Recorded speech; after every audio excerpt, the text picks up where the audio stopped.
So hi friends, welcome to the review of dacoit. Adivi Sesh అన్న చాలా gap తర్వాత ఎప్పుడో 2022లో హిట్ 2 తర్వాత మళ్ళీ ఈ సంవత్సరం ఏప్రిల్‌లో వచ్చాడని చెప్పాలి.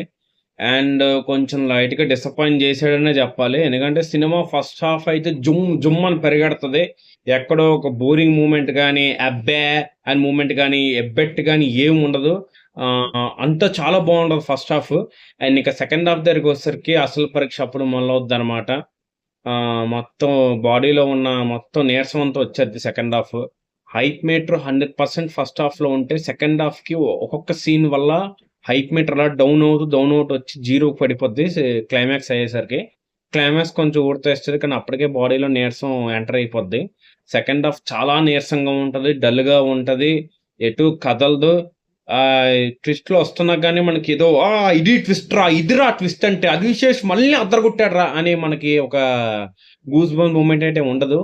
కంపేర్ టు మనకి 'ఎవరు' గాని, 'క్షణం' గాని, 'గూఢచారి' గాని అందులో థ్రిల్ మూమెంట్స్ చాలా ఉంటాయి. సెకండ్ హాఫ్‌లో గాని, ఫస్ట్ హాఫ్‌లో గాని ఇందులో ఏం కనిపించవు. సినిమాలో మైనస్ పాయింట్స్ నాకు తెలిసి రెండే 2. ఒకటి second half is the biggest let down. 2 Prakash Raj and Sunil characters అంతగా బాగా యుటిలైజ్ చేసుకోలేదు. ప్రకాష్ రాజ్ క్యారెక్టర్ ఏదో షాపింగ్ మాల్‌కి అడ్వర్టైజ్ లాగా ఇది కరోనా హాస్పిటల్స్.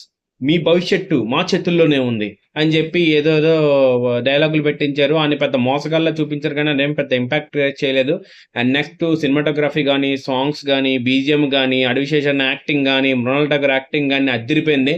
ఇంకా అనురాగ్ కశ్యప్ యాక్టింగ్ కూడా చాలా బాగుంది కానీ క్యారెక్టర్ ఇంకా డెప్త్ లేదు. అండ్ పోలీస్ ఆఫీసర్ చేసిన జైన్ ఖాన్ ఆ అమ్మాయి క్యారెక్టర్ కూడా అంత డెప్త్ లేదని చెప్పాలి. హరివిశేష్ అయితే యాక్టింగ్ పరంగా డిసప్పాయింట్ చేయలేదు. కొంచెం సెకండ్ హాఫ్ అయితే biggest let down. And Mrunal Thakur అయితే అద్దరగొట్టింది. ఫస్ట్ హాఫ్ మాత్రం లిటరల్లీ పైసా వసూలు అనమాట. అమ్మ హరివిశేష్ ఇంకో బ్యాంగ్ ఇచ్చాడని అనుకుంటాం. ఫస్ట్ హాఫ్ ఇంటర్వల్ వరకు డైలాగ్స్ బాగుంటాయి. నా జీవితాన్ని నువ్వు గుడిపించావు కదే అని అనడం చాలా బాగుంటాయి అనమాట. వాళ్ళేమో నీకు చుట్టాలు అవుతారా, వాళ్ళ గురించి నువ్వెందుకు అంత జాలి పడుతున్నావు అనడం. ఆ తర్వాత చాలా బాగుంటది. కానీ సెకండ్ హాఫ్ మాత్రం దండం. So it is the review of the card, friends. Thank you. Please subscribe.